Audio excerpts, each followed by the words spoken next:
E aí, elas vendem tudo que elas tiverem, porque elas não estão nem aí para o preço, elas já perderam 50%, mas elas têm medo de perder tudo.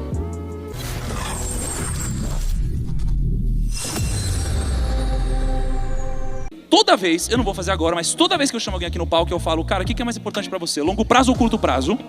Essa pessoa diz, longo prazo. E aí eu pergunto, ok, mas e se você não passar pelo curto prazo? Você vai chegar no longo prazo? Ele fala, não. Eu falo, então o que é mais importante? Curto prazo. Por quê? Porque você precisa primeiro se garantir hoje. Acontecem vários imprevistos na nossa vida. Alguém tem dúvida que os imprevistos vão acontecer? Ninguém tem dúvida. Então, na verdade, os imprevistos, eles são previstos, não são imprevistos. Para isso, a gente precisa primeiro pensar em investir hoje. Só que a gente sempre começa a investir errado, sabe por quê? A gente chega para alguma pessoa que vai nos ajudar e a gente pergunta o seguinte, qual é a melhor aplicação? Qual é o melhor investimento? Qual é o investimento que mais rende? Tá errado, tá errado. A gente precisa pensar por etapas. Primeiro, a gente tem que ter um objetivo. Qual que é o seu objetivo? Eu preciso ter pelo menos 6 meses do meu custo mensal guardados. Então, sei lá, eu tenho um gasto de R$5.000 por mês, ok? Eu gasto R$5.000 por mês.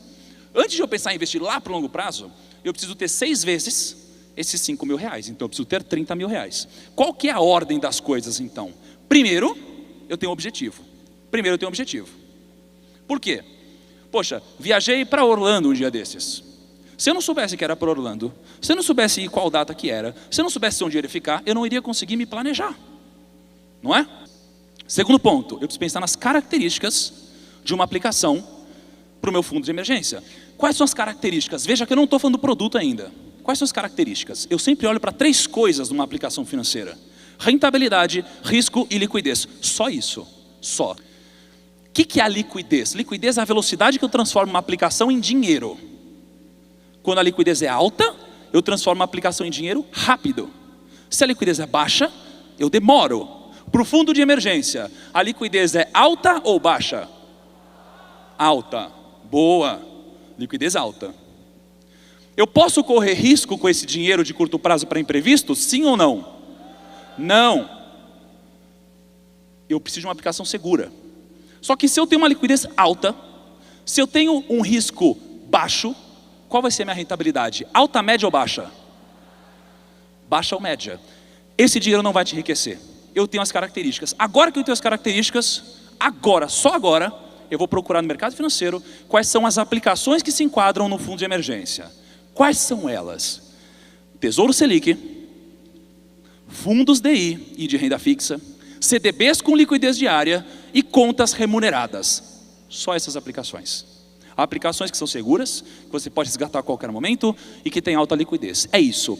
Então, se você tem um objetivo de R$30.000 no fundo de emergência e você só tem R$20.000, não tem por que você querer pegar esse dinheiro e travar para 5 anos. Não tem por que você querer pegar esse dinheiro e começar a investir no mercado de ações, etc. Sabe por quê? Porque aí vem uma crise, você precisa do dinheiro e você tem que resgatar lá embaixo. E agora? Se ferrou. Esse dinheiro não vai te enriquecer. Esse dinheiro vai te dar tranquilidade e segurança para você poder pensar nas aplicações que vão te enriquecer. Esse é o primeiro passo, reserva de emergência. Faz sentido para vocês, sim ou não? Show de bola.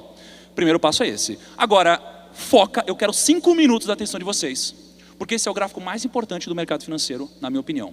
Isso daqui é o seguinte, todos os ciclos de mercado, todas as grandes crises aconteceram dessa forma. O que acontece? As pessoas sempre estão com medo depois de uma crise. As pessoas sempre estão com medo. Foca aqui 5 minutos. Medo. Quando as pessoas estão com medo do mercado, os preços deles estão altos ou baixos? Quando as pessoas estão com medo do mercado financeiro, estão com medo da crise, os preços estão altos ou baixos? Baixos. Por quê? Caraca, eu estou com medo de perder tudo. Você quer vender logo, você quer se desfazer disso daqui. Os preços estão baixos. Nessa hora entra o smart money, que é o dinheiro inteligente. É a pessoa que está comprando quando ninguém mais quer. E as pessoas começam a comprar.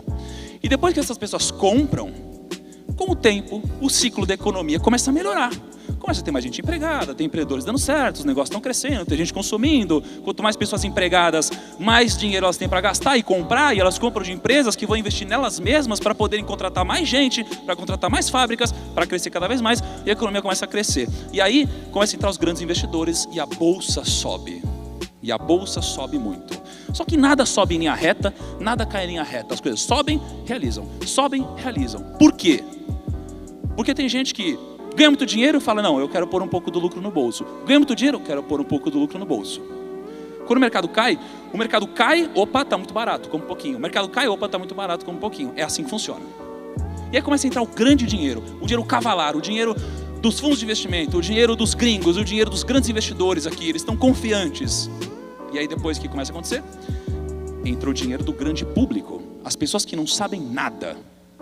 Qual foi o recorde de novos entrantes na Bolsa de Valores? Agora, com a Bolsa bombando.